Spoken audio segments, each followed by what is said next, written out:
Our final of the day is going to be awesome, and it is going to be Jarla versus Swidz. Maybe not the final everyone would have expected to see, just based on the names that are on the board, but it's the final we have and the final I am very excited for. And Sottle, you're going to be joining me for it, of course. So I'm looking forward to this one. What do you make of these two players overall so far? I know you covered it just before the break, but let's go over again.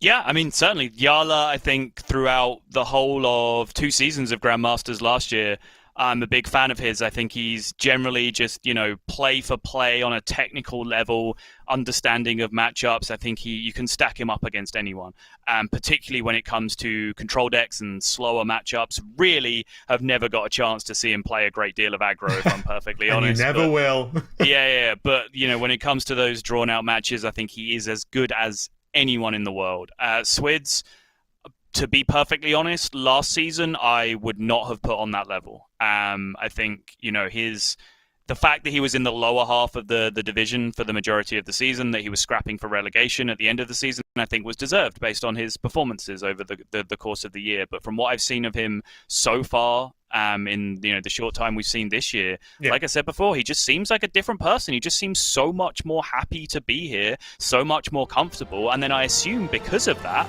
just playing his natural game. I'm assuming based on what we're seeing now, he was playing below his level last year, and now he just seems happier to be here, and he's playing at the level that he can actually attain.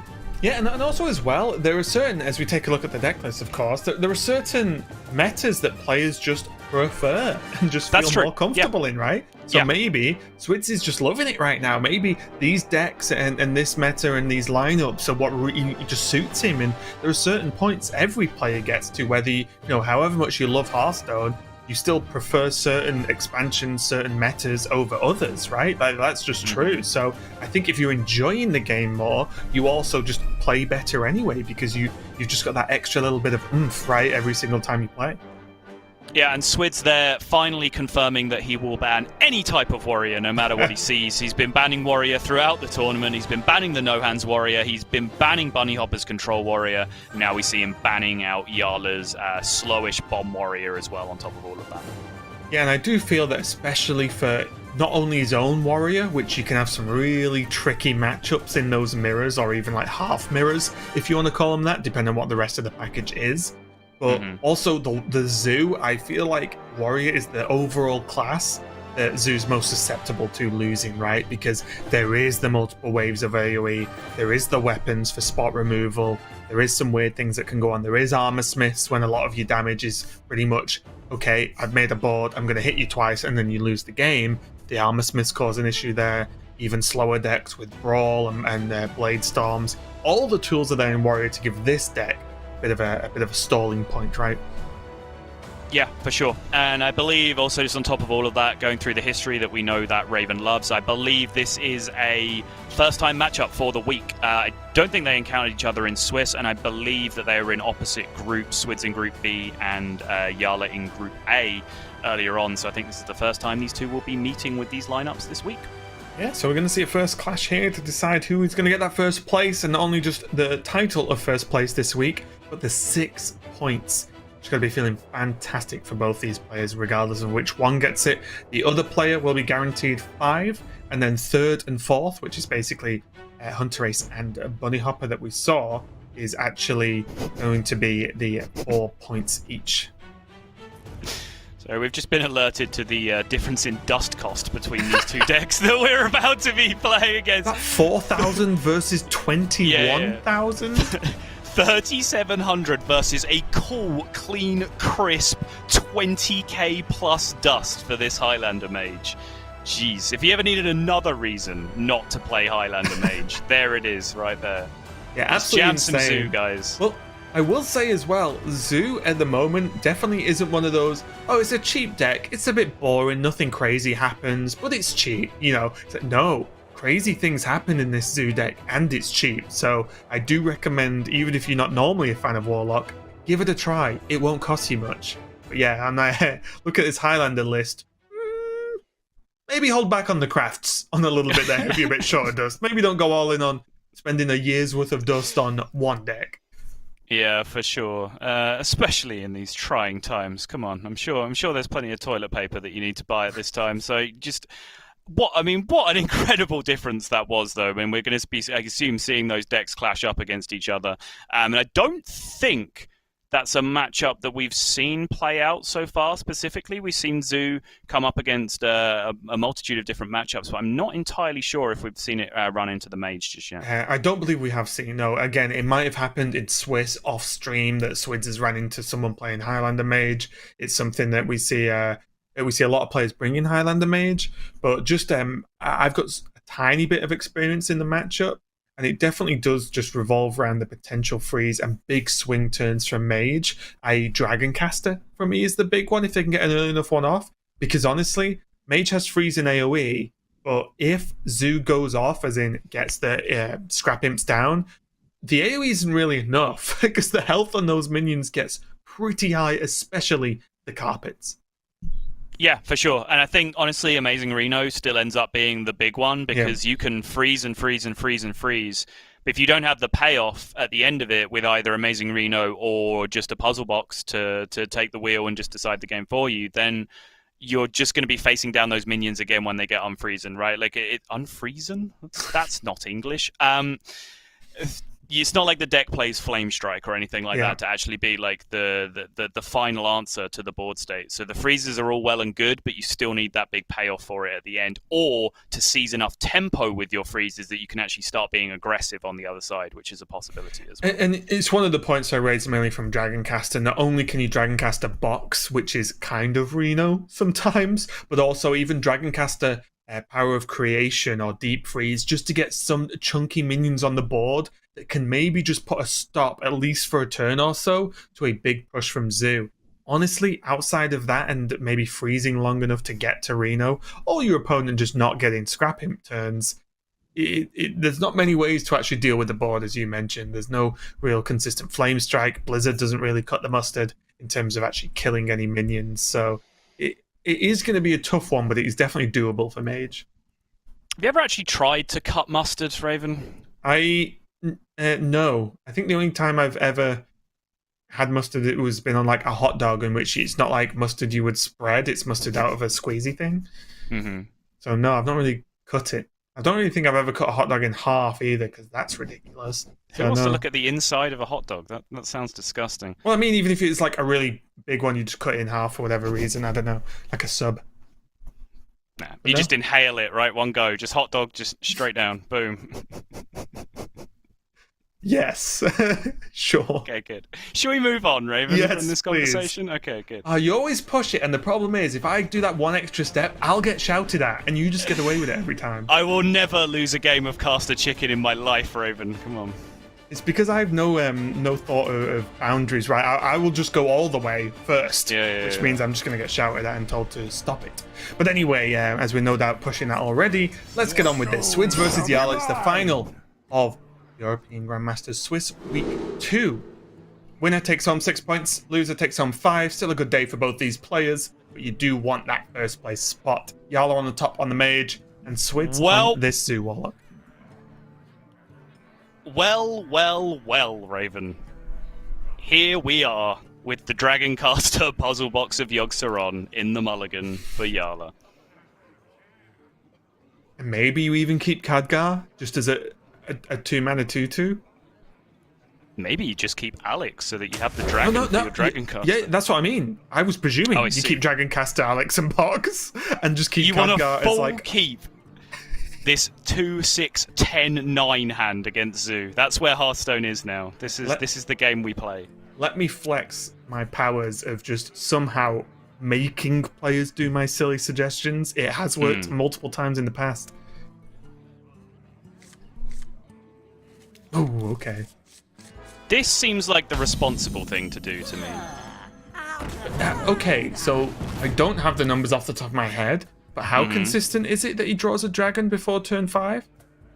Not very. Should we have a count? Why wouldn't you keep Alex, is my question.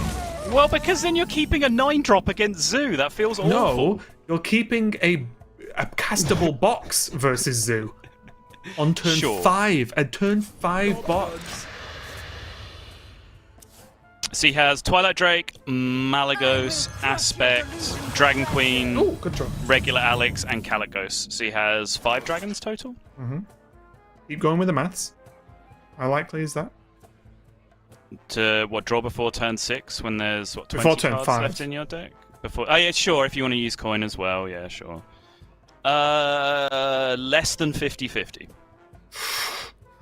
Could I either have less than 50-50 or 100%? At a guess, incredibly scuffed maths? No, probably slightly more. I don't know. Lorinda, get on it. This is your job, mate. I don't know why I'm doing it when I can just tell you to do it. 3 minutes Yeah. before this point becomes completely moot.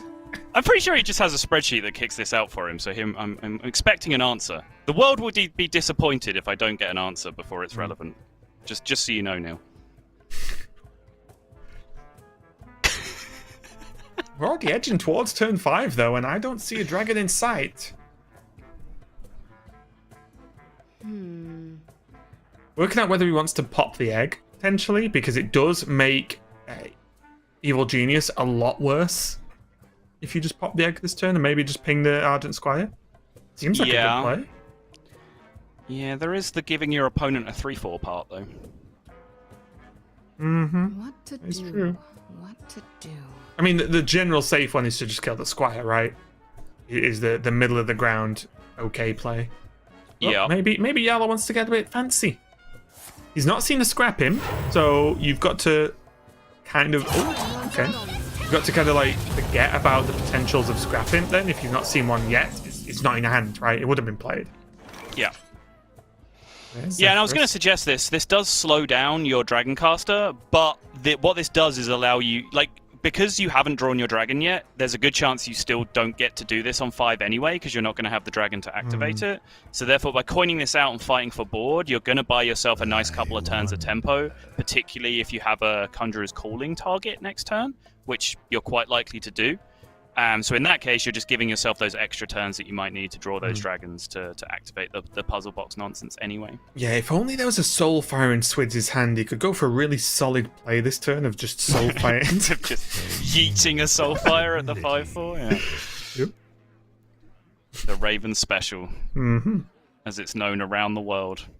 And although Magic Carpet does look good, it's also not, because if it's dealt with, the hand looks really bad. Yeah. Because the key point here is Swidz can't activate Hand of Gul'dan, and he's not live tapping. When both of those things happen at the same time, you're probably in for a bit of a rough game. Yeah, I think that's fair. But I think Swidz is catching on to the idea that coin the 4-drop there is probably an indicator that Conjurer's Calling is a thing that's going to happen, and he wants to prevent that from happening as much as possible. So I think paying respect to the 5/4 there is very valid from his position. Lorinda, the Statsman swinging in for I think a 73% chance. He posted 73% chance and then put, I think. Yeah. So, I will read the direct quote. 73%, I think, but the pressure was on. Thank you, Neil. Great job. I am glad we did apply a relevant amount of pressure to him. Yep. The whole world is waiting on this confirmation. I wonder. Now is this going to be as simple as a maybe ping the Divine Shield off, trade into the 1/1, and then just drop a Doomsayer? Or do you think it's too... I don't think the egg is enough of a punish to not Doomsayer here. Is the Doomsayer worth, though? I guess, what's the alternative, right? Conjurer's Calling your 2-drop? Eh, seems bad. And because you can swing in the ping, I think it's fine. Agreed. Wait.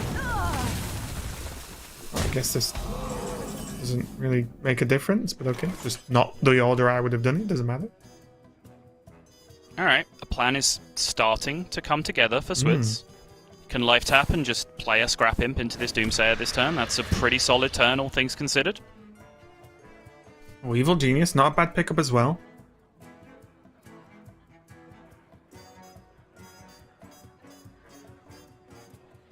Just considering Evil Genius options, I guess, but there isn't one, right? Like, even if you Genius and get Kobold Lackey, it still doesn't clear the Doomsayer. You're one off. Yeah.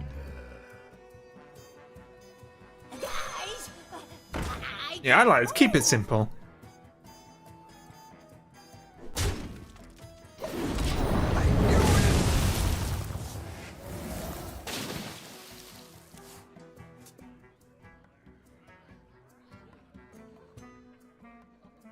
There's that Khadgar back, but still no dragon. Which means this hand is approaching hot steaming garbage territory very quickly. Yeah, and I know we had the lovely percentage from Lorinda being quite high. But with coin, I know the game plays out different each time, right? But I feel like if you're keeping Dragoncaster and box, like they're guaranteed, Alex. I don't know. You're keeping a 9-drop. He's keeping a 6-drop and a 10-drop if we're going to get completely Well, literal no, about it's it. a 6-drop and a 0-drop. That's I what he's guess. keeping. Only if he has a Dragon Soul. Yeah. And the debate will rage on. It really will. Second Imp is actually pretty sick, though. Yeah, his hand isn't really getting big enough to pay off double Scrap Imp, though, is the problem. No, but he does have Evil Genius. And it means That's true. it means he can live tap as well. So I think Yeah. just another tap is not exactly facing down pressure from Jarla. If Jarla had gone like Twilight Drake now or something, then okay, fine, it's very slow, but I think it's just tap again. Or if he wants to get truly nutty, he could have hard cast the Hand of Gul'dan that turn. Yeah. Which I wouldn't have been too upset with if I'm honest, because Imp's about to proc the turn after. Yep. So we're going to see value trade Evil Genius here. Okay.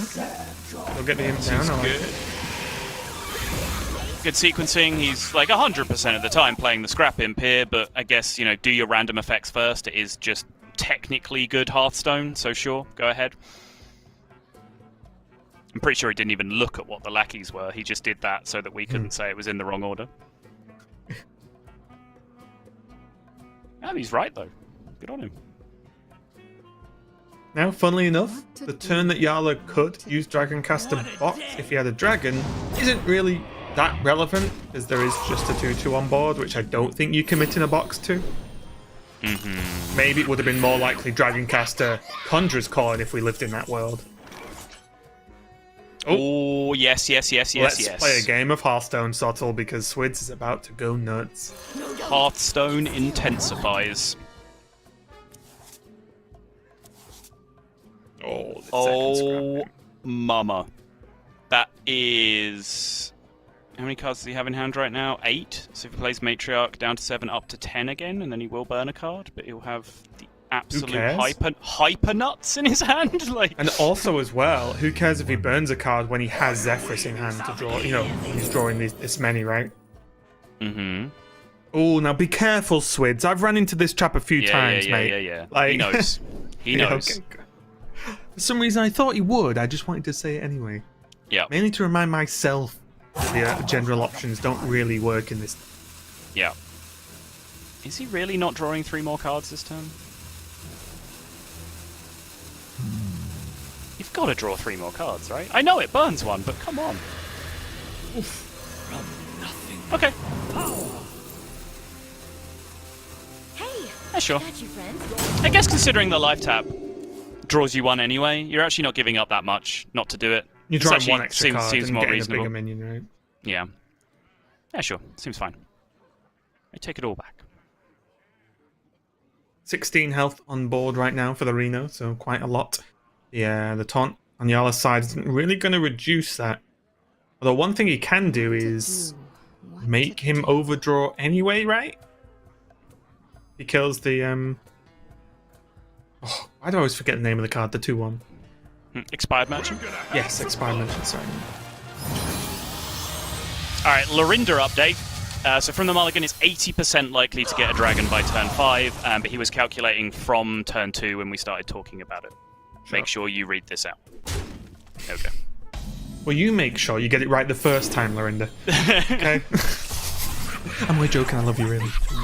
Okay, well, that was one heck of a Scrap Imp there, and everything is buff in hand. 12 cards left for Swidz.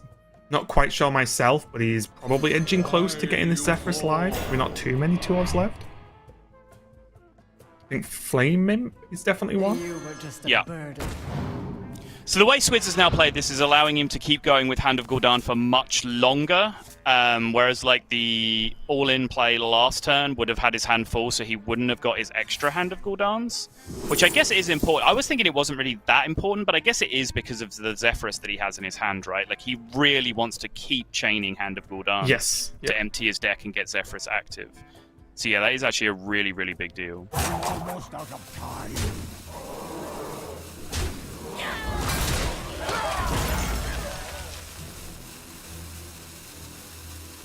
Plethora of options here for Swidz. Oh, Carpet. That's what he's really missing, isn't it? Or really missed this game. And not so much as it's not hyper relevant versus Mage, but it is one of the key cards that hasn't really made an impact this time. Ooh, that's a good one. That's insane.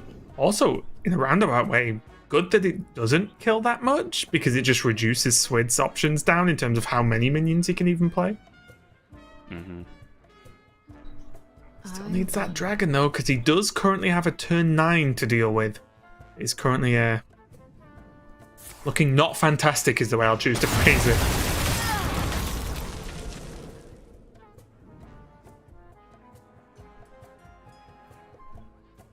Yeah, this is the question, right? Do you even want to kill a minion here and open up more board space? And just ping face, deal 1 damage, increase your box lethal outs? Go for the Hunter Ace approach, ping face from 5, 15, and pyro. Time runs out on me. Yeah, I'm not sure you want to open the board space here. Like I said, the first thing I saw when the Blizzard was drawn was the fact that you could keep the board full, which is good. Yeah.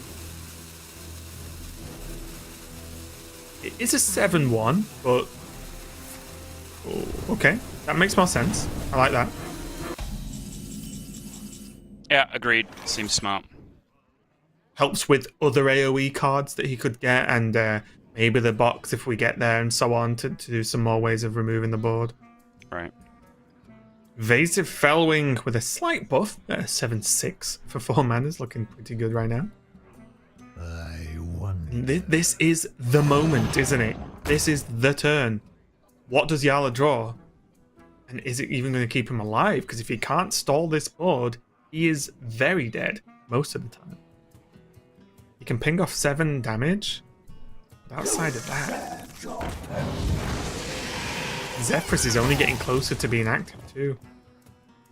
Yeah, pretty sure it's just Magic Carpet that he's missing as the activator. No, wait. He's drawn 1 Magic Carpet? He's played 1 already. Yeah, okay. What is it then? Is it Voidwalker? No? Almost out of time. Deck Tracker says... Oh, no, Voidwalker's on the board. I'm being right blind. It's because it's frozen. I can barely see it for some reason. So, yeah, apologies. It's not Voidwalker. I'm being silly. What is it? Oh, Soulfire. Oh, it's Soulfire. Soulfire. We didn't get the free-shot Soulfire for the, for the draw early game, right? Imagine it's Soulfire draws it. Has to play the Soulfire first. Tosses the Zephyrus. Yeah. Here we have a Power of Creation, which might be one of the better cards he could have drawn, actually. Outside of what, a Frost Nova exactly? And any dragon. What to do? True. What to do? Well, I wouldn't think too much about what you do this turn, Jarla, because to me, outside of going for the Conjurers into Doomsayer on a Evil Genius, I think it's going to be Power of Creation every day of the week. I mean, funnily enough, Swidz is just not repping lethal right now. What to do? His Zephyrus isn't active. He has 26 on board and a Kobold Lackey. And that's his only additional damage, right? Unless I'm missing something? Yeah, but Jarla doesn't know that, does he? No, he absolutely does not. He's terrified. he's absolutely soiling himself currently. My hand is in full. Well, that activated the Zephyrus. Also, the Kobold Lackey ends up dealing 4, right? Wait, why? Because he can Kobold his 4-attack demon to give 4 attack to another minion. Oh, yeah, good shout. It could hit the Cobalt itself, but that's a very minor out, yeah. If you're Anyway, looking for more this damage, is lethal with Kobold Face Zephyrus Bloodlust, I believe. You'll do 16, Bloodlust will add 12, and then Kobold Lackey adds 2 for 30.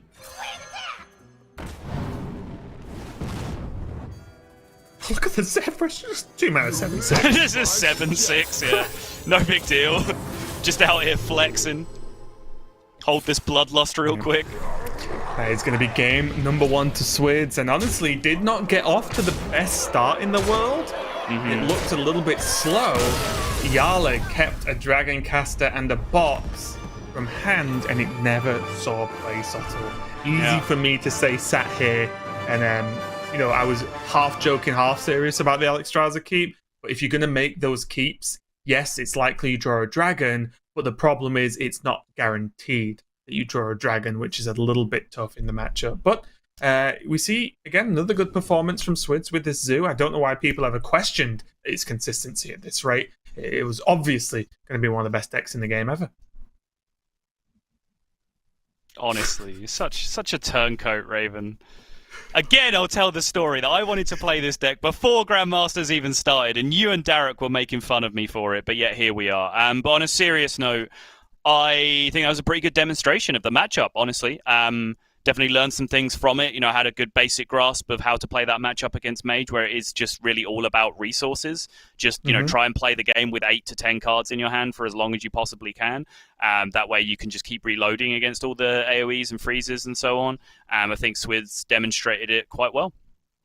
Yeah, I think it was good. And there were a couple of moments as well where, yes, there was the freezes come down. There was the question of whether you ping the 7/1. Unfortunately for Jarla, he didn't ping the 7/1 and then had to run a Reckless Rocketeer into it, where he could have used it on maybe a different minion if he had pinged it, but then there would have been more pressure on somewhere else. So, a lot of swings and roundabouts in terms of the way the game played out. But I think the decisions were made in a logical fashion, right? It wasn't just like, oh, well, look at this mess he got himself into now. It was just, well, it makes sense to do what he did.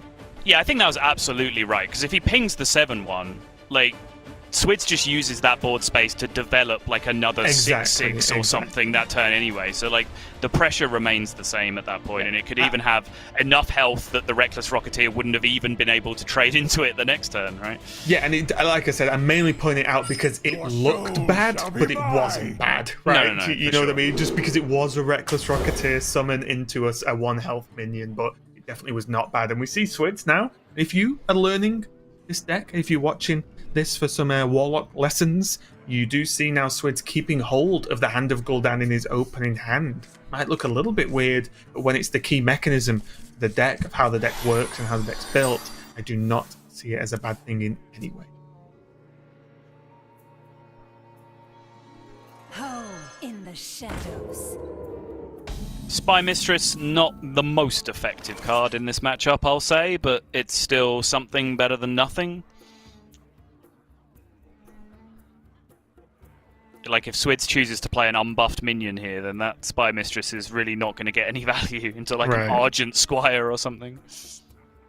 We'll say as well, the Orc Merchant is actually been getting some work done, because I've been playing exactly Swidz's list.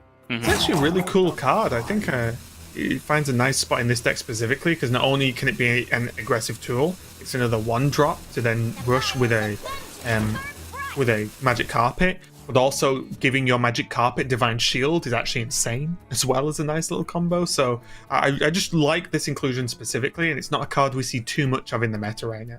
Yeah, for sure. I'm really excited to see it seeing play, because when it was revealed, it was a card that I did get very excited about, because it just looked like such a powerful aggro tool to me. Obviously, it didn't quite pan out that way. It's not quite as strong as it seemed to me originally, but I'm happy that it's here. Showing up in Hearthstone Grandmasters. Yeah, interesting choice here, honestly, because Kargath Blade Fist very consistently just a good card, right? 4 mana, 4/4 rush, put a crazy card in your deck. Yeah. But does Swidz have an answer to a Reliquary of Souls, right? That minion is hard to deal with, and it heals, and it has Haunt. Wow, yes. wow. I do think if Swidz gets the stats rolling, then, you know, rushing a couple of minions in to deal with it won't be that big a deal to him. It's just that, yeah, if he's, like, directly fishing for lethal, then he's going to have a bad time, for sure. Well, also as well, for me, it just buys Jarla time, because if he's going to rush a couple of minions in, Jarla will most certainly almost heal to full, right? Yeah. Yeah. If he has to, which is but the idea deal. is that, you know, Swidz would also leave behind a board of, like, 6-5-5-ish Yeah. things behind afterwards, you know, like, if the pop-off has happened. And as is always the case, as we saw last game, there is also Zephyrs that can, although not actually target it with a spell, can help with stuff like Black Knight, for example, would work. Yeah, Black Knight's a good shout. Actually haven't seen that happen to the Prime yet. It only really shows up in, like, Galakron Priest games right now, right? All the weird Shaman deck, right? Yeah, exactly. With the claw and the one mana spells. Yeah. Essentially decks that generate it without putting it in their deck to begin with. It doesn't Still seem to be surprises me it making doesn't the make the cut cut in Galakron Priest. Really? Just because whenever I've generated it, it's been really good. And I'm like, well, 1 mana 1/3 is just not bad. But there is the trigger, nice and early on for Swidz, getting that discard on the hand of Gul'dan, and now, and from the first one, the deck really starts rolling, doesn't it? For me, it's all about getting that first one off. Yeah. Ooh, Vendetta. Pharaoh Cat did not give Jarla the goods here. Is he going to spend mana on it? That's the question. Because otherwise it's a very miserable looking Bone Wraith, and no way to combo that Abyss. Oh, and it's so clean now, isn't it, with the carpet? Sure is. I thought he was going to Vendetta that, actually. I'm a little bit surprised he Bone Wraith that turn. Well, you know my feelings about spending mana on Vendetta, Raven. Hey, I got you. I think we've seen it have a 100% win rate on stream.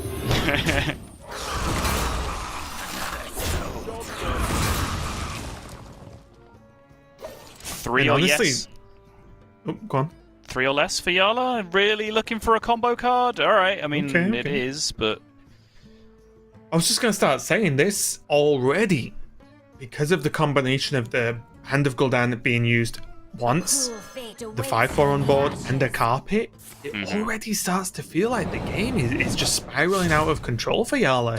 Yeah, really does. Because he must expect this board to just keep getting worse because carpet's just sat there.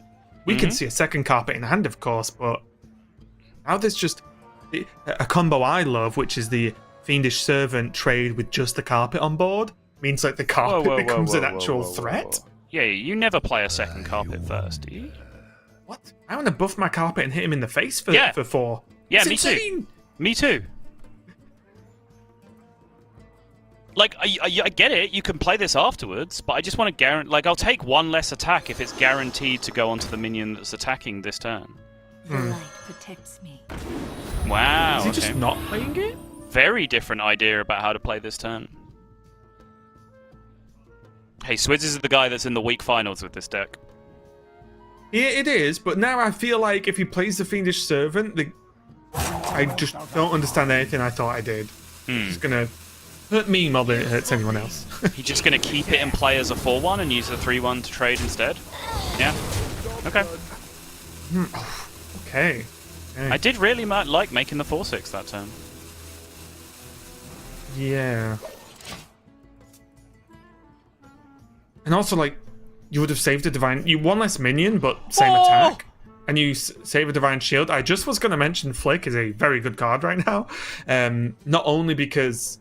Oh my goodness, that draw. One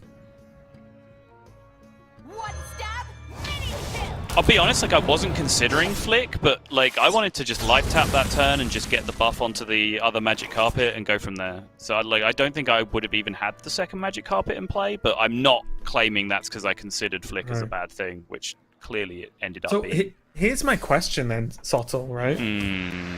Obviously, he spent mana on the second carpet. Easy peasy. But Jarla still would have flicked even if there was one carpet there, right? Yeah, probably, Okay. yeah. It's a good point. This is just a big Argent Squire. He's gonna have to 7 eat a damage. 2/2 with his evil genius. Okay. Fine. If that means drawing more cards, Sol. Well, it doesn't. Not just yet, because he gets. the lefties back. Yeah. Soon. Soon indeed, yeah. Most importantly, with this 7-1 about to wait. connect face, I'm just pretty excited about this Soulfire. You shouldn't play the Lackey, right? Why not? Because you can sometimes get like 3 9-mana cards or something, which would then potentially make his. I told you, Sol. I've ruined myself a fair few times. You have to play it before you Soulfire. So that's just nonsense. You just have to play it. It has to get played before you Soulfire. So what difference does it make? Because what if he draws the other discards this turn? Sure, but his plan right now is empty his hand and then Soulfire, Sure. which seems more important than playing to an out. Double time. Also, the 6-drop he got was just actually really freaking good here anyway. So. If you're gonna get a 6-drop going into 7 mana, then fine. It's just there are options where you end up getting like 9+ or even 8+, which would have really slowed his game plan down. And there it is. Reliquary. I can't even say that word. Reliquary Prime. You got it. You I nailed just it. had to slow down. I had to calm myself. Slow it down. The problem is though, the dragon is actually the Netherwing's gonna help him push through that anyway. Double Vendetta, though. I mean, that's a good one. Double Vendetta and a subtle special. Double 0 mana. Yeah. Told you don't spend mana on these things. Look how nutty What they are about now. dirty tricks? Options. He already has 1 Vendetta to deal with the first half. Fan of Knives wouldn't be the worst card in the world. These are all reasonable choices, honestly. They actually are, aren't they? A second Vendetta has to be good. Like you can just play it this turn. You can't play any of the other cards this turn. This turn feels really important. He could have, though, right? What, not played the Reliquary Prime? Yes. Sorry, now you've entered crazy territory. No, because, okay, he picks Fan of Knives, yeah? Yeah. He plays Fan of Knives. Yeah. The board ends up just being the 3/3 on board from the Netherwing. And you don't have a 6/8 in play. Why don't you want a 6/8 in play? Right, no, I'm not, don't get me wrong, I'm not saying the play is, of the thing is bad, I'm just saying it's not like you can never use the cards you pick, right? But you can't because you have to play. You have to spend all your mana on a 6/8 this turn. This Could is just do that the turn mandatory. after. That's Easy what, peasy. no, this is mandatory. The game just stops if you don't do this, right? Yeah, no, it actually does. Quick Dragon Queen Alexstrasza check, I guess. Fair way off. Yeah, all right. Fairy Dragon it is. Fairy Dragon.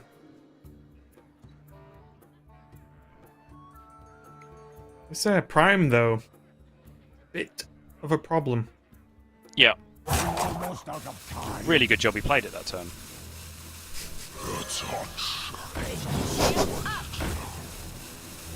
I could just feel you fuming right now. I'm not fuming. I'm not. I wasn't saying this play sucks. You should do my play. I'm saying the options were all pretty good. They were. I agree. Look at the heal. Oh, it's insane. Yeah. And the It's big the- thing for. Oh, go on. Go on. Okay. The big thing for me, I mean, okay, this is very convenient. It's happening as I'm about to talk about it. Is with the secret, which was definitely an option I didn't mind. With the Vendetta choice, Jarla literally has nothing in this game. It's the Reliquary Prime and a Dream. But with Shadow Step and now drawing cards, obviously things work out a little bit better. It's one of the reasons I think if I was in that seat, I would have picked the secret. Sure. Still think it's a lunatic. I mean, I think you thought that before we even sidecast in this game, Sol, so. Hey, we finally There's got the there. draw. Typical, right? Spent 3 turns trying to set this up, and then the card that just makes it completely straightforward comes along. That's why I should have just soul-fired the first turn, right? Yeah. Not really the cards he wants either. And a double soul-fire in hand, a little bit frustrating. The problem is the 2 magic carpets, right? Like, that's what he really Yeah. needed for this scenario, was, like I was talking about, just rush some big minions into the Reliquary Prime, and then he can just keep on marching through like he is here, but he'd be doing it, you know, a whole turn earlier and be redeveloping. With those magic Also- carpets both gone, big problem. The big minion part of that's an issue because there's been no scrap imps this game either, has there? Yeah, right. He's playing a very reasonably sized static minions here, which is a little bit dicey. Almost out of time. Yep. Jarla just all the way back to 30. What a gamer. And he got Galacrond. Oh! Okay. That gets played. Life and hope of will fight. Even evolve it if you really want. Or evolve one of the outcomes anyway. Yep. Yeah, if there's any, like, just strong Battlecry Dragon, which he didn't really get. Is he bothered about this AoE? Not really, right? Maybe? It's probably better than a 5/4 on the board, right? But what about 5 draw I wonder. instead? And a 1/1? Sure. They're not much bigger than a 5/4 on average, I'd say. Close, actually, isn't it? And also, how long does it take him to actually proc the AoE? That's a good point. Yeah, he does need to make at least 2 trades, even on the current board state, to make that happen. Oh! That stings. That's a big unlockers. Suddenly, Swidz is just still ahead on board, despite it being a Dragon Queen Alexstrasza turn. And a non-scrap imp board. How did that happen? Okay. So he can trade his merchant, play a Hand of Gul'dan, and then set up to start buffing some things? Question mark? Taps anyway Yeah. first? Why not? Yeah. Well, never mind. Sign me up for that.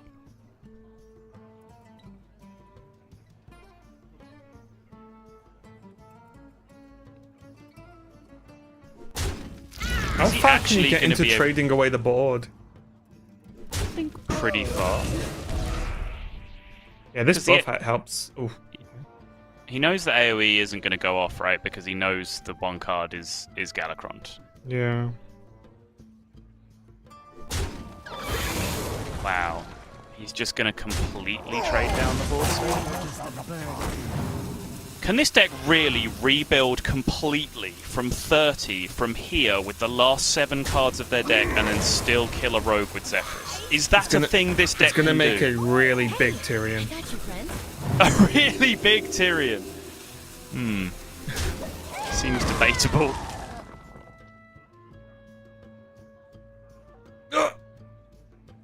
Ow. Good draw. Very good draw.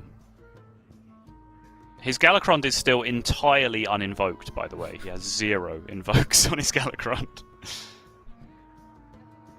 So many Oh, options. the clapping's beginning.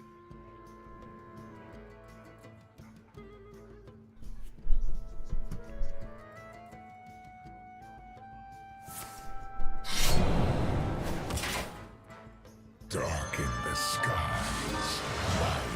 Okay.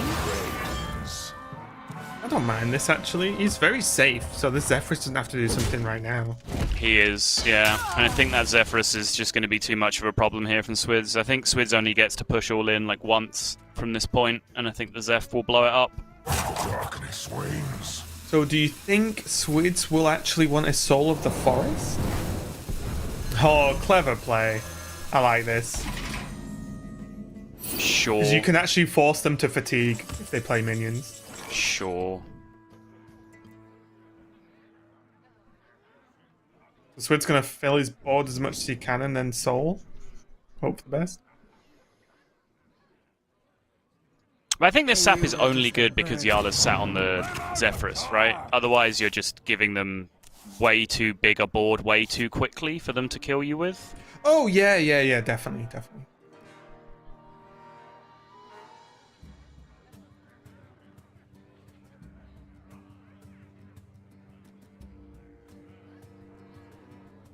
I wonder. So how Also- do you do this? I think you definitely develop Scrap Imp, because if the board needs to be AoE'd, and there's AoE drawn, and there's Zephyrus in hand or whatever from Swid's perspective, then you want the dormant minions in play so they survive. Ditto with Serpent Egg. So you play everything but Zephyrus? Actually? 'Cause you you can't can't- play Merchant. You can't play Expired Merchant, yeah, exactly. So just look everything else down and kind of cross your fingers. It feels bad, but I guess so. maybe that card isn't Zephyrus for Jarla.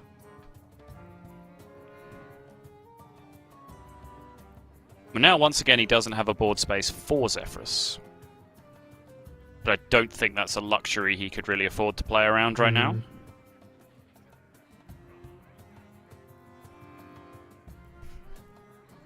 And also, if Jarla plays nothing, then he gets to hit him for a turn, you know, so he's probably still okay with that. Yeah.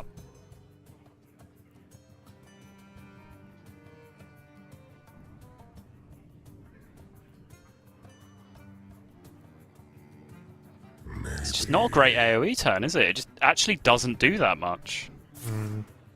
Scrap Imp, 3-4, just all survive. Like, plus one other minion, which is sometimes the 5-5, so there's a good chance it just does actually almost nothing.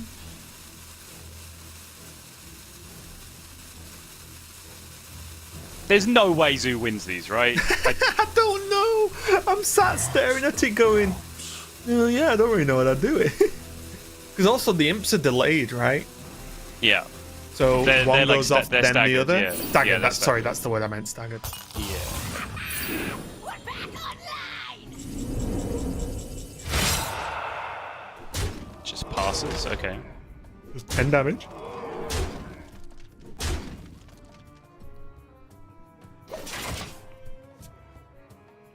Good talk. Your turn.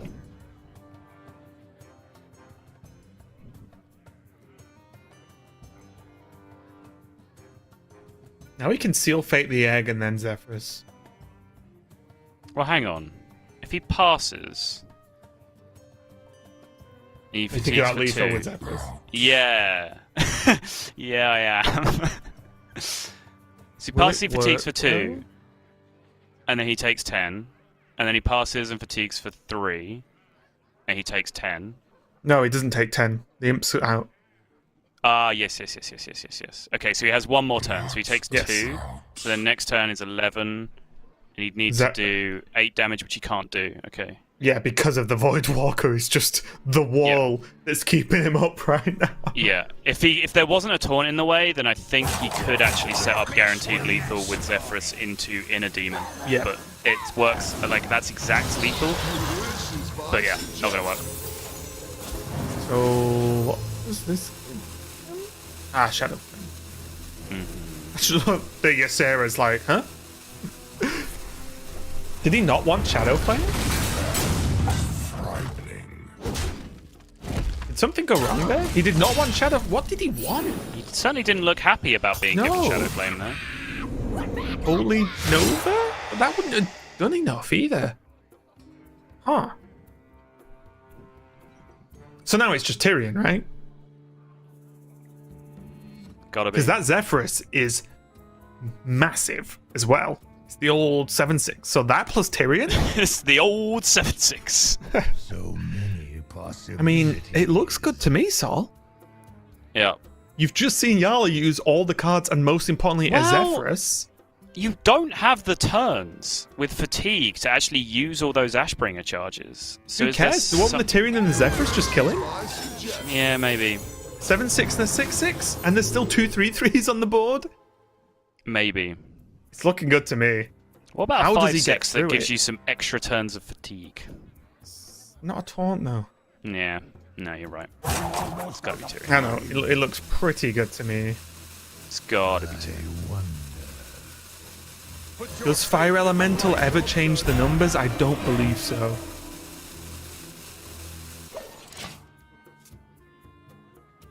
Ooh, Shield of Galakrond is brutal. Currently, Swidz is on 3 fatigue next turn, so he has the next turn that passes to him, and then he dies 2 turns after that. He dies to 3, 4, 5. So Jarla has to not proc the shield on the Tyrion, right?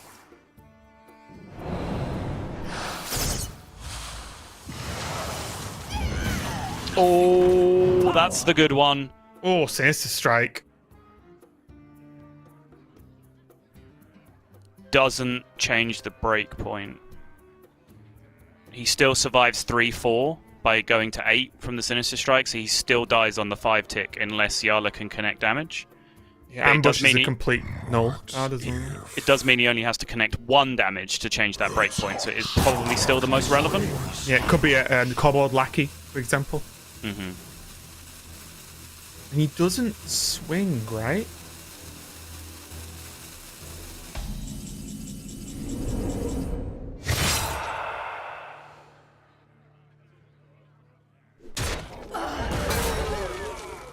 So now he has to trade? Does he? Oh, so okay. Well, How much fatigue, sorry, is Swidz taking next turn? I've lost 4 next turn. 4? Mm-hmm. Okay. Wow, what is this end game? It's pretty insane. So maybe, should he trade if he's playing, the Expired Merchant, right? Trading doesn't play around of this if that was the Discover. Like, combo to this is always going to kill you with fatigue next turn. Does it trade around Lackey X, though? Like, sure. Because he kind of makes up the damage anyway. Like with that next turn with the Merchant, right? Oh, Faceless Corruptor. Pretty sure that's just lethal. Yes, it is. That is super lethal. Oh, what a game! That was actually kind of insane, right? Swidz, understandably not happy with that one, but honestly, it did come down to the wire for both players. So I think when games get that close, you're always upset to lose them, right? Just because it's not only a long game, but pretty intense, and Swidz was always just so close to just nearly getting there. But Jarla took it, and honestly, it takes some discipline to keep making plays at that point in the game when you know, like, okay, if I do this, I'm like 1 health safe. This makes me, safe if this happens. Like, to keep going for that long into such a weird game like that is hard. So good job to Jarla and Swidz for playing that pretty well, I think, from both sides of the table. Yeah, no, that was really sweet, really enjoyable game. I think it seems like a long time ago now, but I think one of the big problems that Swidz ran into there was his lack of magic carpets, because they both got blown up by the flick. Yeah. Now, you can argue that they would have done anyway, even if there was only 1 on the board, and then flick happens, he loses the other magic carpet regardless. So I don't know if there's anything he could do to prevent it, but it was certainly what caused the issue, because then when the Reliquary Prime was in play, like, not only did it full heal, but it also ate his entire board at the same time, which meant that he wasn't able to like restabilize, which was kind of disgusting in that scenario.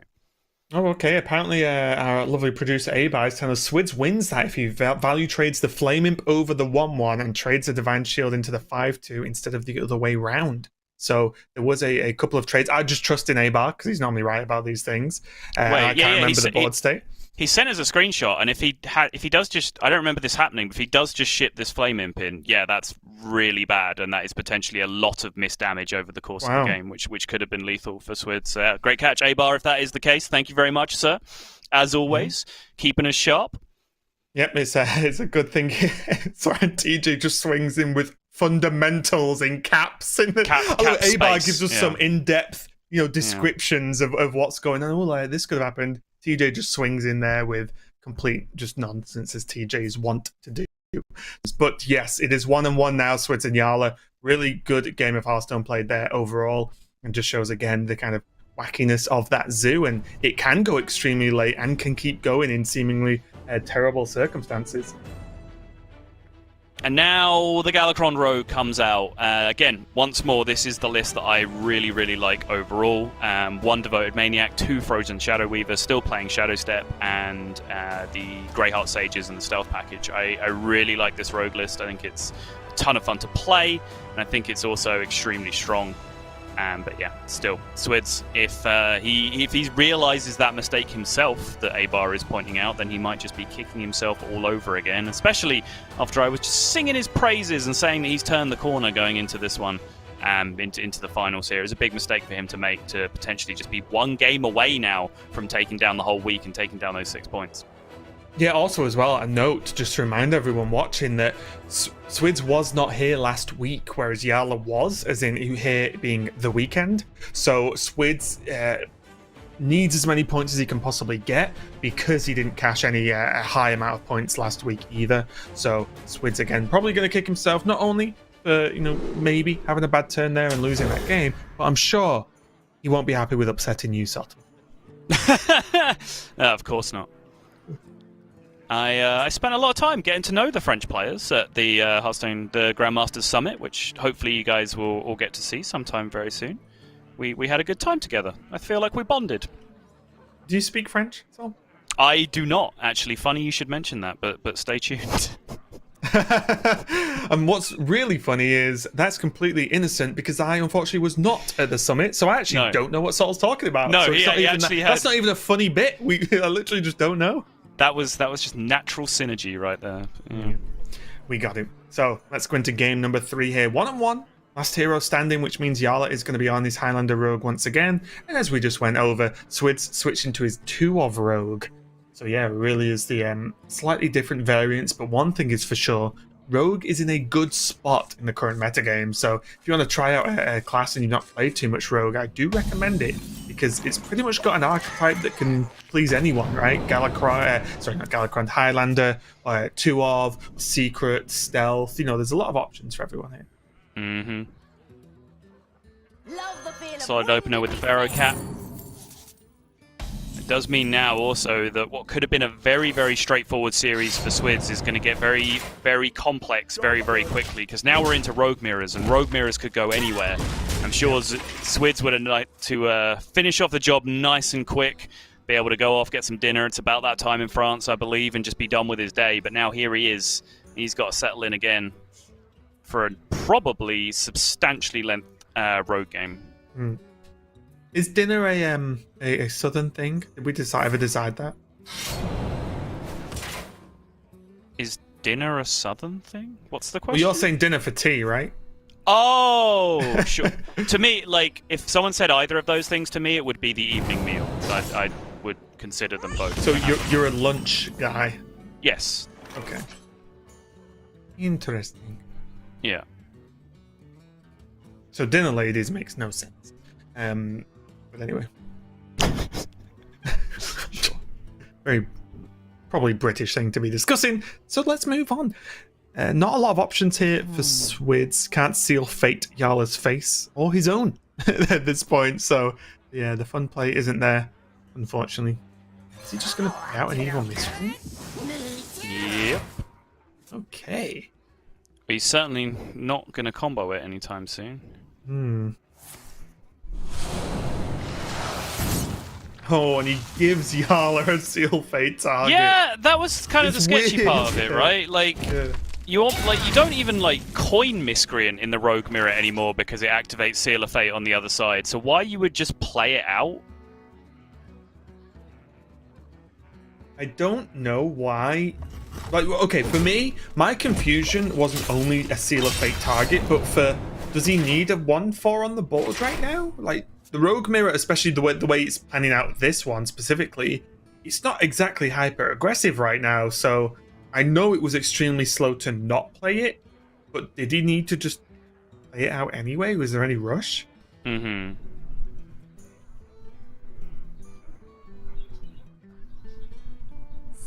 Like, I was fine with just playing it as a minion and not getting the lackey. It's just the timing of it, of just why you would play the minion into the Seal of Fate turn. Like, I get you're against Highlander Rogue and it's a one-of, sure. I don't know, weird-looking play. So now there's the backwards alternate dimension Van Cleef of the dwarf, and then the 1/1s to be played out to just buff your hand instead of buffing one particular minion.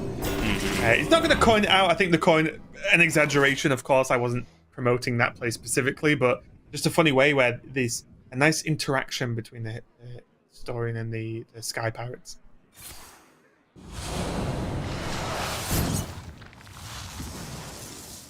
Swidz having to divert from his Galakron curve to take care of this history buff does prevent much too big of a problem, as he is aware, as Raven is, that the 2 Sky Pirates are also in hand. It's just way too much buffing potential to be given over. But Jarla's hand is looking pretty curvy right now. Yeah, it does not look half bad as well, and he has the luxury of not only being relatively safe, but whilst having Kronks in hand, he already has the Galakron. So now we can not have to do that whole annoying part of, oh, I've not got Galakron yet, or I have to just play Kronks, because if I don't get Galakron soon, I'm going to be too far behind. Like, Jarla is in some a pretty nice spot right now. Yep. He now has the double invoke, which is about the spot you're generally shooting for with the Highlander list. Very rarely will you go all the way to 4 with Highlander. So he's now pretty much just free to play Galakron any turn he feels it's appropriate.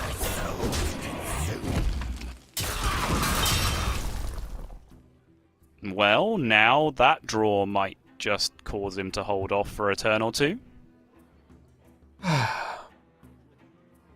Again, it is Highlander Rogue, though. It's incredibly difficult to get it all the way to 4. I know I like to just jam Galakron straight away, maybe a bit too much. But it activates his Kronks, though. It does activate his Kronks. You could Kronks. coin it now and just Kronks next turn. And maybe, obviously, he gets like a good card to play this turn with the Galakron effect, but... you know. So now he utilizes coin here to get the Rush Lackey. Yeah, it makes sense. And he can still Galakron next turn, so again, I'm not hating on this play at all. It's just I always like to just go with Galakron if it's even decent. That is a very good draw off the top for Swidz, though. Is a wasted lackey. Would have much preferred to have one of the value lackeys there instead, but nothing doing. Just get this Togwaggle cast. Is it a crown? No. Or was it a goblet? What was the one you were joking about earlier? Yeah, goblet. No, wait. Yeah, goblet. It's a roller coaster for a second there, Sol. Yeah, well, I genuinely forget what the others are. Like, I know what one Unimportant, is, because that's the good one, and then there's there's you know, the one that summons minions, the one that fills your hand up, and then the monkey. Like, I don't know what the other 2 actually are. I don't know what the treasures are. Who needs to know that?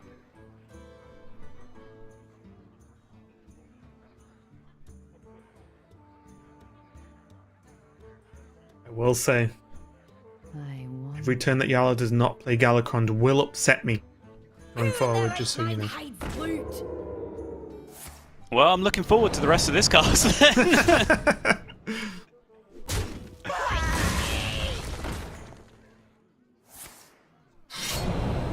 This would have been a better turn if he played Galakron. I think right now he's just, like... The problem is he's having such good tempo plays without playing Galakron. But a 6 mana, 6/6 and 8/8 is a good tempo play too. It is, but is it a good 2 tempo turns? Because that's what it costs you if you spend one of those turns just playing Galakron. 0 mana cards can be pretty good tempo plays. Also true.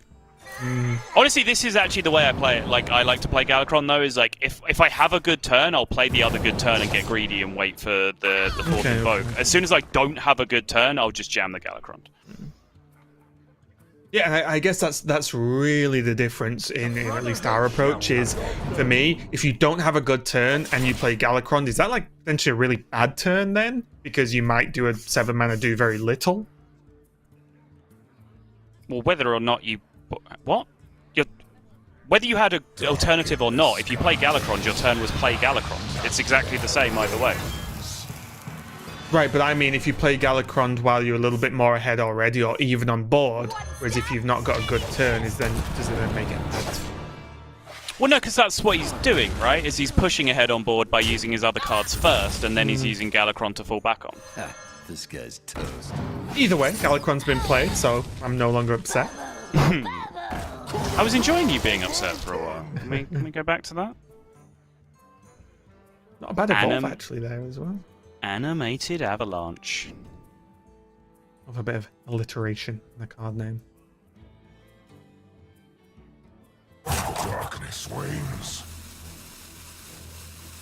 Although he did use his only lackey he has in hand with the Togwaggle, he can actually just play Togwaggle and generate a lackey anyway, all in the same turn next turn as well as play it. So not too much of an issue for Jarla there. It's not like, you know, he's going into a 7-mana turn and just dropped his only lackey on the board. Yeah. And if by some minor miracle the lackey does stick, then he can go Heist Baron and Treasure in the same turn. Yep. So. Oh, bring up Jarla. From nothing.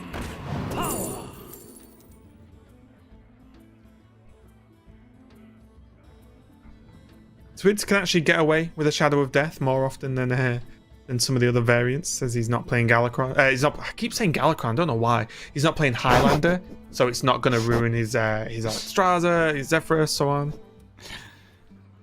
I like that you've also called Kronk's Galakron. Now you're calling Highlander Galakron. You called Alexstrasza Galakron earlier. I'm sick of it, Sol. It's too much Galakron. It's getting in my head right now. It's like, you know, when the grandma of the family reaches a certain age, and every person in the family is just the same name. They just pick one name, and just everyone is Dave at that point. Just forget about it. And you don't even you stop, you know, correcting them after like a minute. And you always know when it's you as well. Like regardless. That's very true.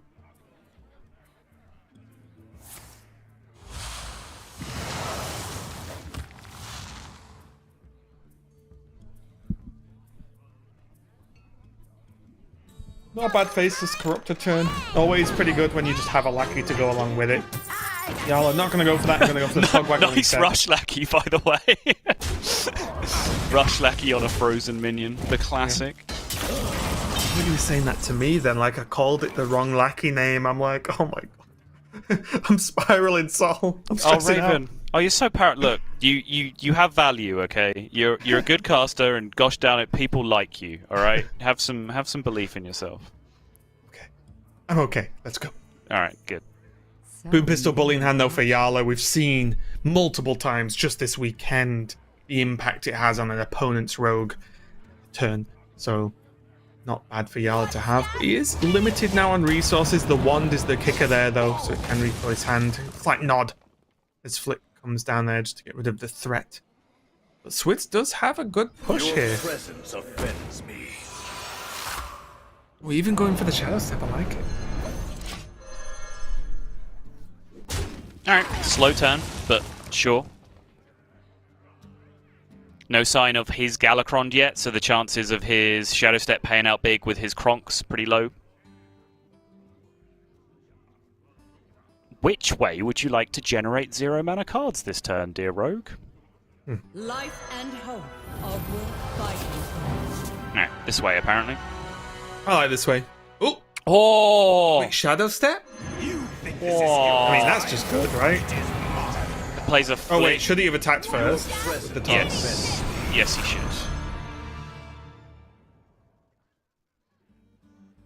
I mean, that's still pretty great, but yeah.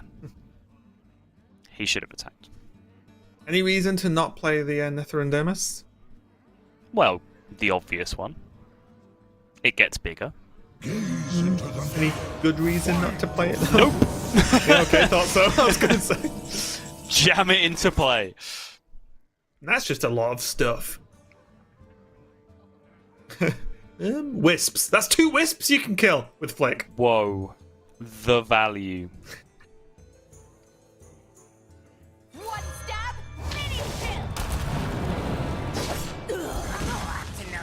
For some reason, every time Flick's battle cry goes off, I just hear, what's that? A mini fridge. Like, I don't know why, but that is all I know it's not right, but that's all I hear. Oh, okay, I was not prepared. That is And the that's worst done part me. is, it's the correct way they say it, because I would also be like, whoa, what's that, mini fridge? You know, you'd be excited, right? Mini fridges are cool. Yeah, everyone gets hyped when you see a mini fridge. Yes. That's all I hear, and I just don't even know why. So strange. All right, cute little Rush Lackey play there off the Reborn, which does keep Swidz alive. He was very struggling super hard without that. He's done a good job this turn, let's be honest, because that is insane. He was just going to die if he didn't pull something out of the bag. Also, there is Kronks, which is how much damage if he wants to AoE here? AoE? 21? If he wants to board buff? AoE buff, sorry. It would have been 19. Wait, I miscounted. 13 plus 6? Oh, yeah, you're right. Yeah. I was miscounted. Yes, you were. But now, though, you can see that, one, the power of Boom Pistol, but also it's the, I'll do just enough and push enough damage to then keep having options to potentially just kill him next turn. And this is just a good measured approach to the turn. And the Boom Pistol Bully just pushes it over the edge, right? Just because he is against Rogue. Yeah, for sure. This looks like it might be the beginning of the end of this game, at least, Sottle, but not the series. Yep, dead on board here. Swidz looks like he is going to pass it back, but he is just straight up dead on board. Yep, even with the trade of the little scarab, there is plenty to get this done, and Jarla taking game number 2 with this Rogue, and it's looking like he's not going to stop anytime soon here. Only needed one more game to be the winner of week number 2 of Hearthstone Grandmasters. Looking pretty good for him, honestly. He's playing solid. He did, again, just... He missed 5 damage with the Tog, which... I understand why he missed it, because if it wasn't stepped, he could have then maybe decided to trade with it instead. So yeah, sure. It's not like always strictly just wrong. It's just he did end up missing a swing with the card. But as you said, the turn was going to be fantastic, even if the worst case scenario happened. So it's definitely not just a strict, that was wrong, that was a misplay. It's just he ended up just missing some damage, but the outcome was always positive, right? And he ended up winning with, like, gas to spare. He still had that stepped Togwaggle in his hand, and he still had a Wondrous Wand that he just didn't even cast the entire game. Like, he was a long way gone in that game as far as Swidz was concerned, and I think that is often the story with the direct mirror, or the direct, at least class mirror, between the Highlander deck and the 2-Odds deck, is that the Highlander deck just has a couple more unfair things that they can do reliably with, like, Dragon Queen Alexstrasza, for example, that, you know, Rogue on the other side just struggles to deal with. Like, how does Rogue deal with Dragon Queen Alexstrasza as a card? It's a nightmare, right? Like, so you very often do cause problems when that card comes down, which coincidentally was about when the problems really did start to begin for Swidz in that third game. It really did, but Swidz can fight back with his warrior. Just a reminder, this is the risky skipper / pain style, but there are wrench calibers and not live wire lance. But that is pretty much where the differences end. There's no horde pillagers. There is Blastmaster Boom, of course, I guess, with the wrench calibers kind of go together. But there's no overdoing it on the bomb synergy. Hey, Reliquary of Souls is pretty much the reason you're still in this series, Jarla. You wanna run it back? Not bad for someone running bombs as well if you need to heal up. It's probably just Zixor though, isn't it? Yeah, I honestly think the 3 really good options, I guess. Zixor's a good, solid play, especially on turn 3 if you've not got anything to proc a miscreant anyway. Seems legit. Swidz does have a Battle Rage and an Ankar, so it's a really good start in terms of not running out of gas so far this game. Ooh, extra green skin for the deck as well. Pretty huge in the bomb list. And also, the slightly different, again, and negative for this Highlander is if bombs start getting shuffled, stuff isn't going to be active. So I wonder if this is going to push Jarla to play Zephyrus, yeah? Yeah, 100%. Play it while you can. Just get it done. See, that time it's the animal companion that's missing. Where did Huffer go? One of these days, the wild growth is going to be the one that's missing. I'm sure of it. It's going Unless that's the one that is there, right? Yeah, it's just no like matter hard-coded. Yeah. They just put it in as a special line of code because they just know that the players will just tweet at them more if wild growth isn't offered. Coin into Ankar seems pretty solid to me, Sottle. I don't see... Oh, okay. Well, actually, there is one more challenger because there's a Rampage. There's a Rampagio, yeah. It was a little bit too fancy for me. I feel like it's just fancy enough, Raven. Just because it's a 1/4. I mean, 1/4 is not bad, don't get me wrong, but I like my challenges really big.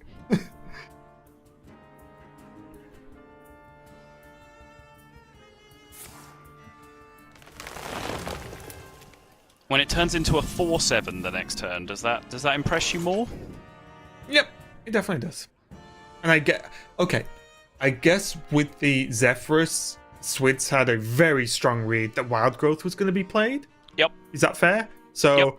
it makes this turn way safer. So you know what?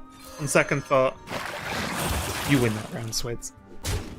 Yeah, agreed. I think it's just so likely to go unpunished there because of the Wild Growth being played. But now Swidz needs to hurry up and solidify a big board presence, because otherwise this Faceless Corruptor could come down and cause him some serious problems.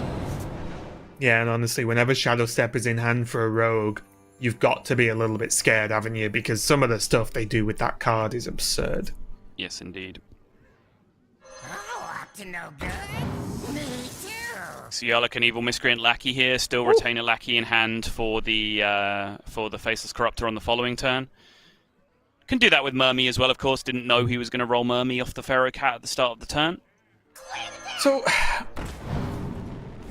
do you think Jarla is correct to not really respect this Warmaw Challenger? Because he could have killed it a couple of different ways right now. And earlier. Such as? He could have Zigsaw Shadow Stepped, he could Shadow Step this he could Shadow Step this Kobold like it, and this is what I mean. I'm not saying, oh, he should have done it, because it's easy. Shadow Step is a very high value card, but he is leaving a 1/4 on the board. That's all. So, the Kobold Lackey Shadow Step that you got to, sure, I think that's a viable option. But yeah, Zigsaw Shadow Step seems a bit extreme for my tastes. Okay. But I think because Jarla has this Faceless Corruptor in hand, he feels relatively confident. He also did not see this minion get Battle Rage. Like, make whatever read off that you want, because your opponent played Ankar on 3 instead of playing Battle Rage, which, you know, probably Rampage, fine. Sorry. Yes, sorry, Rampage. Was I saying Battle Rage? Yeah. It's because I was just very excited about this Battle Rage turn that was coming up. I can't talk. All I say today is Galakron, so... That's true, yeah. But yeah, because he hasn't seen Rampage, and because he had this Faceless Corruptor in hand the whole time, I think he was feeling relatively secure and just letting it chill there. I will say that Faceless Corruptor is a much better card when you're value trading both things over things, as opposed to just having to deal with them one for one. I wonder. But it's still a decent answer here. Yep. It stops the runaway train, doesn't it? That can be now if there's a Bloodsworn Mercenary in hand, for example. Yeah. You just say a pretty hard no. We can see that Swidz has got a great follow-up no matter what happens, because he has the Captain Green skin. Yeah. Curious whether he'll want to get that lined up on the Wrench Caliber, though, instead. Might be a bit greedy, but... I think it really depends what happens this turn, doesn't it? Yeah. But he's going to be out of Pirate draws. Whereas, you know, the bombs can keep on trucking, especially against a Highlander deck. You want as many of those things in there as you possibly can.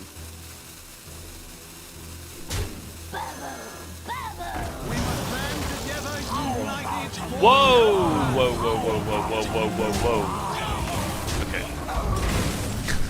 Okay. Okay there, mate? Yeah. I've seen that Now, interaction all he has before. to do is protect Khadgar long enough to draw 6 or Prime. Does that work? It does, right? Zigsaw Prime, yeah. Yeah. Somehow, considering it's already dead on board, I think we might be living in fantasy world. Oh, definitely, but still, sometimes it's nice to dream. Yeah. Was there ever... is there ever a reason to actually equip Wrench Caliber now? Because with the Corsair Cash and the green skin, you've got a lot of swings that weapon to get through if you want to drop the bombs.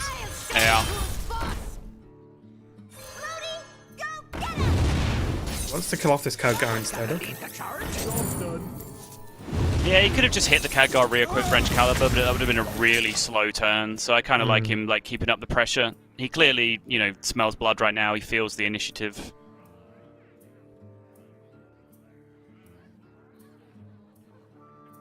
This is a very mediocre looking hand now for Jarla. I will act as your scale. I wonder whether he was ever considering just daggering down the bomb first. I'm not sure where Jarla stands here in terms of how much he values his face, his own health versus his own minions' health. Like, because it's bombs, like, and there's bombs in terms of shuffling with the wrench calibers. Does he think he's going to get smoked down, or does he feel he needs a board more? I don't know. It's a tough call, actually. All right, time to get this wrench caliber rolling. Yep. Actually, fair point, Swidz. first. Time Yep. to get the other wrench caliber swinging. Yeah, that's very fair.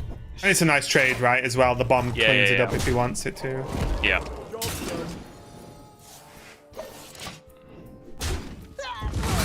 This also lines up perfectly because he ends up with 2 bombs into the deck onto Jarla's 9 mana turn, so he locks out the Dragon Queen Alexstrasza. I think this is nicely rationed out for Swidz so far.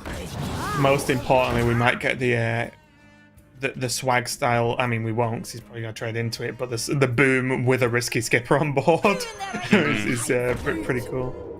Oh, Swidz might do the thing where you just play them both in the same turn, right? True. He could wait a turn.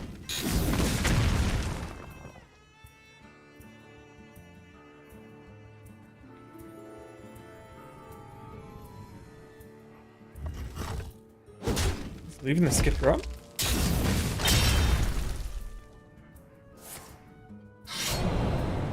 Yeah, makes sense. It's only a 1-1 here, so how much damage can it really do? A lot when bombs are involved, Sol. A lot when a South Sea captain's involved, Raven.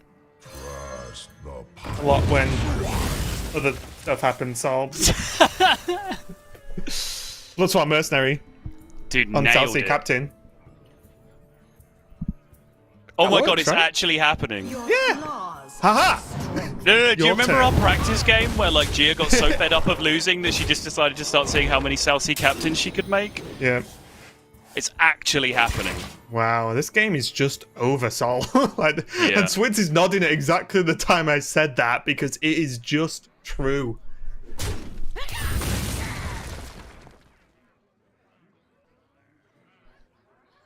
Well, this one did not work out, did it? It did not, no. Not for Jarla, anyway. It really did for Swidz. And the slightly slower nature of the game just made the wrench calibers look a lot nicer than they would have if the game went a little bit quicker on Jarla's side of the board, 100%. right? Look how much 100%. time he waited to equip the wrench caliber. Dark future. Oh, okay.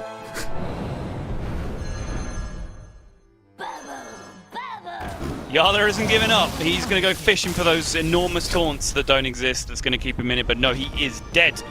D-E-T, dead. Yep, and because we like to bring you not only the highest quality content, but the most content here in the European region, unlike certain other regions that cast for like 5 minutes, then call it a day. I know. We're going to game number 5 of this finals. It's going to be an exciting one. Jarla versus Swidz, Warlock versus Warrior is what it's coming down to, so. The absolute layabouts in those other regions, honestly, thinking they're putting a full day's work in. She's come over to Europe where the real action is. We go the distance here, and they are going the distance in this final. Again, this could have all worked out very, very differently. There was a potential zoo sweep being set up from Swidz's side in a game that came all the way down to the wire and potentially was thrown away by Swidz based on some bad trades in the mid game. So now here we are with that final point on the line, the 6 points versus 5 points. 1 point could end up making all the difference when it comes down to those divisional divides as we move into week number 4. So this is all to play for now between the Warrior and the Warlock, I believe, being the last 2 decks. That is true. We are getting into the final game of the day and of the week here in the European Hearthstone Grandmasters. Jarla versus Swidz, game number 5. As you said, Sottle, the Warlock and the Warrior. And I feel like this matchup feels close, even with bombs involved, because the Warlock has a ton of sustain, and a decent amount of removal that can do good work versus the kind of skipper boards that you can make here with Warrior. But Swidz has a ton of bombs available, which you can't heal through 8 bombs in your deck, right? So it's I feel like this one's just going to be really close. Yeah, I would personally tend to give a decent edge to the Warrior build in this, just because, for all of the healing that they do have, that's kind of offset by the fact that they're just an insane card draw deck, right? Like, they're a life tap tech to begin with, and then they, drawing 3 cards with the Invoke package all the time. Yeah. Like, they are going to draw so many bombs. I don't know if it's really possible that they can, outpace that with the healing that they do have available. It is funny though, because speaking of draw and just that side of it, I do think one of the drawbacks of Swidz here is because he's not running Livewire Lance, the bombs are good, but he might find himself run a little dry, like we've seen him in the past with this list, because he doesn't have the lackeys from the Livewire Lance to keep that just consistency of I can do stuff every turn flowing without some very strong battle rages. That is very fair criticism, I think. That's what I mean. It just feels like every time you say one thing about one side of the matchup, there's something to say about the other. So it just feels like it's going to be close. And before a completely one-sided game. Yeah. Just wrench caliber, bang, bang, bang, bomb, bomb, bomb, dead. All right, next night. See you later, guys. Catch us next week on Hearthstone Grandmasters. Yeah. Bows of the fall. There is the Ankar available for Swidz. I do like the coin of the Bomb Wrangler. Just get it out there. There's a lot of good stuff to run it into. Generate some boom bots on the board. And this Ankar can start drawing and thinning out some of these pirates, because currently Swidz has a grand total of 0 in his hand, which means Ankar value all day. Or is it just a Terran turn? Because that looks pretty darn strong from where I'm sat. Generate a boom bot, Terran them both. I'm excited. Are you excited? I'm not going to say no. I'm just thinking he has a lot of swings of weapons to get through. Should he start early? But the Terran board does look good. Could also inner rage for another bomb and then Terran all of it. Okay, now are you doing that? Now are you excited? I have to say yes. Yes, okay. I have to say yes. Okay. Forget what I said, Swidz. Just get on with it. Just get that inner rage cast. But you understand my point, right? Just about the sheer volume of swings that he can get. And I do like this, though. Isn't this just good? I'm pretty sure this is just good. Pretty cool.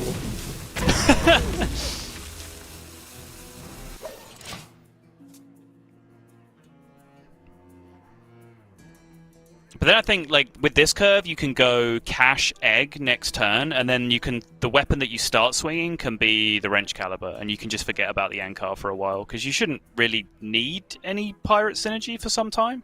You can just play your bomb curve into Blastmaster Boom, and then rebuild from there with the Ankar. I guess my point is, the quicker you draw the pirates, the quicker you draw the other stuff in your deck, i.e. Battle Rage and some other cards. So if in that amount of time he starts drawing pirates, it could have just maybe been sped up, maybe got to some of the other key cards quicker.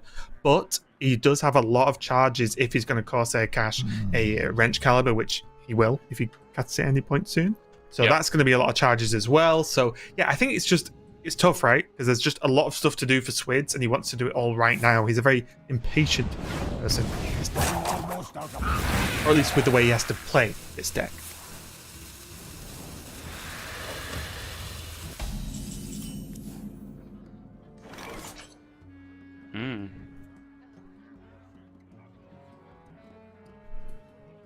Swidz kind of sucks in a bit of air there as he sees the hard pass turn from Jarla.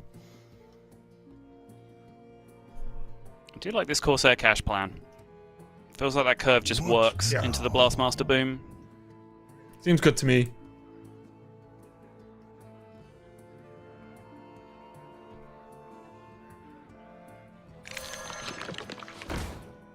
Wow, okay. Whoa.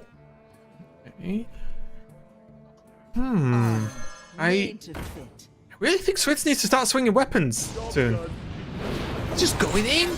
He is just going in, yeah. Okay, I mean, no real complaints about getting aggro on my end of town, but I do feel like he's got a lot of swings of weapons to go through, and the weapons are good in this game. So, as pointless as it is, tap Dark Skies is a clear of the current minions in play, but obviously the board pretty much just gets bigger when you do that. Act as your scale. Oh, interesting play. He's just making Jarla have terrible removal turns to try and push more damage. Mm-hmm. But now he can't cash. He could like cash an Ankar. Yeah, now this turn is just really weird, right? That's why I didn't like this. Yeah. This turn now just kind of upsets me. There. Be okay. Oh, thanks. That was genuinely very comforting. Oh, okay. Well, if you're just going to draw naturally draw a Battle Rage, then fine. Still kind of awkward, though. Because you Oh, want not even for this turn, just the fact he has one. I was just seeing if it was a thing this turn, but you want to smash the 4/5 with your face to get injured, and then you want the Armor Smith to go into the 1/1 to get injured. But you can't do that without killing your 5/3 into the 4/5 like that. So you lose a damage minion in play. So yeah, Battle Rage just not a play that turn. Guess he's just going to start cooking with the Ankar and the Corsair Cash. And this does draw a lot of cards out of his deck though, right? That's like 2 cards now, and they can swing again next turn for another. Yeah.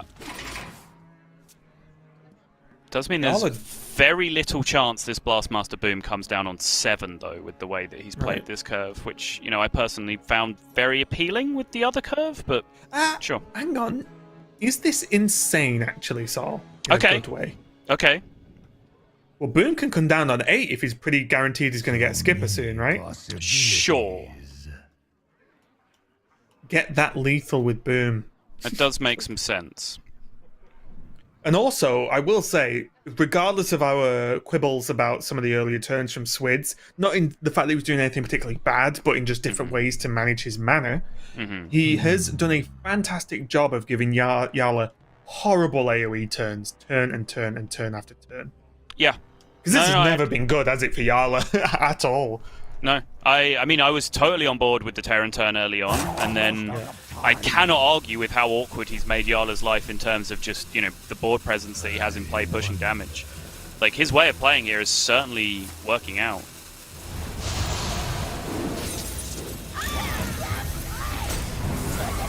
Jarla, again, just going to have to do the unfun things. And also, just a note, got to bear in mind, when Plague of Flames is not in hand and you start using a lot of invokes, and then you run out of invokes, Plague of Flames gets significantly more difficult to use. If and when you do draw it. So now if he does want to use Blastmaster Boom on 7, he can, I guess, just overwrite the charges with Wrench Caliber this turn and just start swinging. That is an option. Also might be right that he's planning to use it a little bit later than that. You could also fill in nicely with a...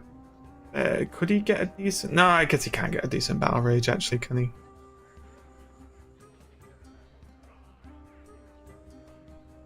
What now?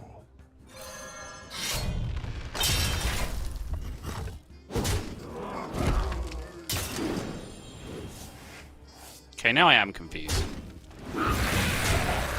I am, but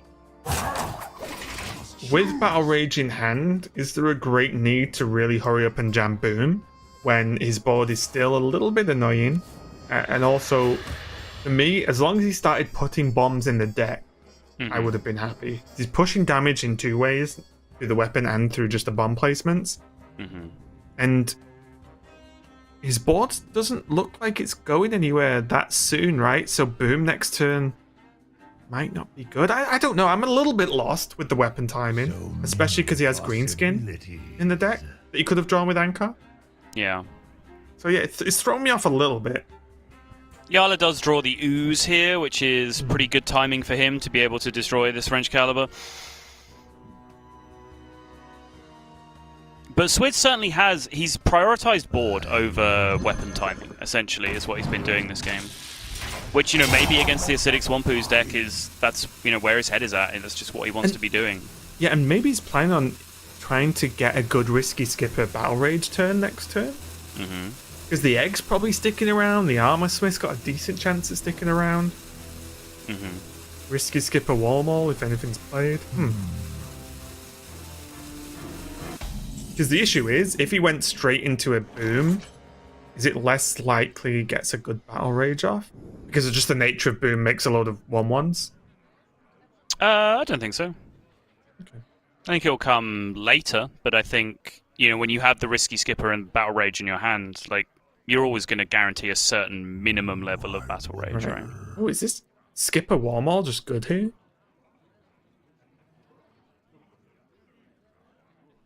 Is Vanilla Dr. Boom for 1 bomb good here? Want to trade the Armorsmith, though? Well, now the bomb's gone face. Now life gets a bit trickier. Yeah. I just feel like Swidz really needs this Battle Rage to go soon before he's forced into a bad Battle Rage. I don't think he's ever going to have a bad Battle Rage with the hand that he has.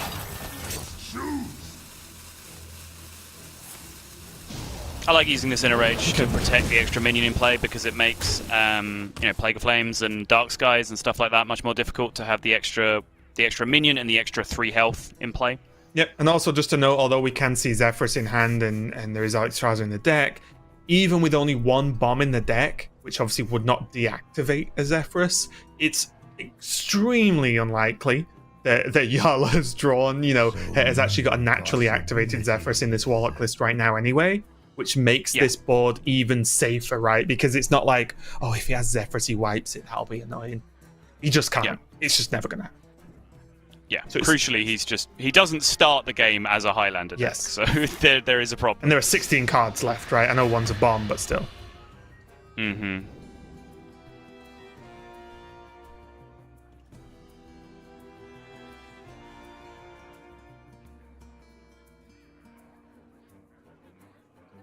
Almost out of time for everything and everyone. Lots of odd damage breakpoints on the board for this, but still should have plenty of damage. Problem is the Serpent Egg and how much damage these boombots are going to end up dealing. Wow! He actually didn't pop the egg and actually got the boom down to a 7-1 as well. That's actually a pretty big outcome. It's 1 bomb away from a good time. He's going to Battle Rage immediately, looking for the damage. Rampage adds the 3 with Corcoran Elite. Wow. That is going to be exactly the 8. And Swidz is going to just remind everyone who the original guy at the top of the French scene was, as he was the GM before everyone started talking about Zim, about Falcane, about Visors. He's been here for the long haul, and now he's got his name up as a weekly winner here in Week 2 in the Swiss portion.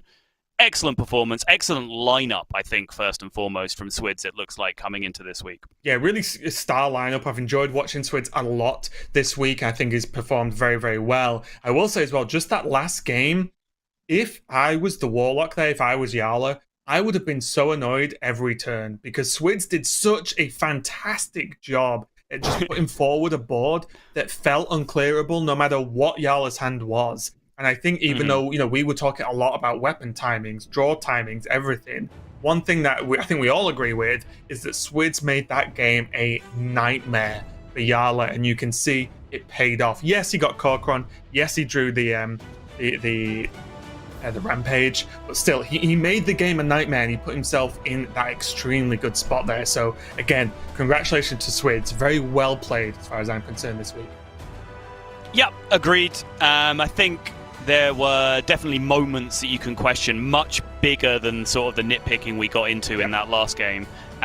In the previous games, much more important mistakes that could come back to bite him, both today and yesterday. But I think, most importantly, I think he had a great lineup for the tournament, which seems to have come together with the other French players who are bringing very similar things. And often a lineup like that can do a lot of work. And I think he also has had moments where he's shown that he feels much more comfortable. To my mind, anyway, he looks and feels like a much more comfortable Hearthstone player in this environment now than he did last year. So long may it continue, because I'm sure Swidz will be looking to improve on his performance in Season 1 and 2 of Grandmasters last year. Yeah, definitely impressed me a lot. And don't get me wrong, I did not get to watch as much Europe Grandmasters as you did last year, as I was covering a different region, of course. But Swidz definitely just already impresses me a lot based on versus what I saw last year. But yeah, those were the top 4 that you saw on screen. Congratulations once again to Swidz. Another great week of Hearthstone for us here, Sottle. And if you want to keep up to date with everything, of course, and know when the stream is going live, make sure to not only subscribe to the Hearthstone YouTube channel, but also click the bell next to it, which is the notifications, so you will get told when it goes live and when we're going to bring you some more Hearthstone action. But before we go, any final thoughts on the week, Sottle? Don't just click that bell, smash it. You have to smash that bell or it's not going to work. Those are the rules. I think it's been an amazing top 4. Like, I genuinely just had a really good time today casting those games. I think they were super interesting. Lots of really high level things going on, lots of questionable mistakes, lots of plays that were debatable, lots of outright mistakes, which are always fun to point out as well, but also a lot of incredible play, which I think I mentioned that last because that's the default of all of these players that we have in the European region. Yeah. You know, that's what we've come to expect, and that's what they keep providing. Long may it continue. If there's 6 more weeks of this to get under our belt, then just keep it coming. Sounds great to me. As always, it's been our pleasure to bring you some more Hearthstone, and we will be back again next week with a 10-deck format. The players have to make Shaman and Paladin work, so if you want to find out what happens with that, make sure to tune in next week. Friday, Saturday, Sunday, we'll be here as usual, and also as usual, the guys at TJ and Frodan will be following up with America's region right after this, so stay tuned for more Hearthstone. But from Sottle and myself, good night.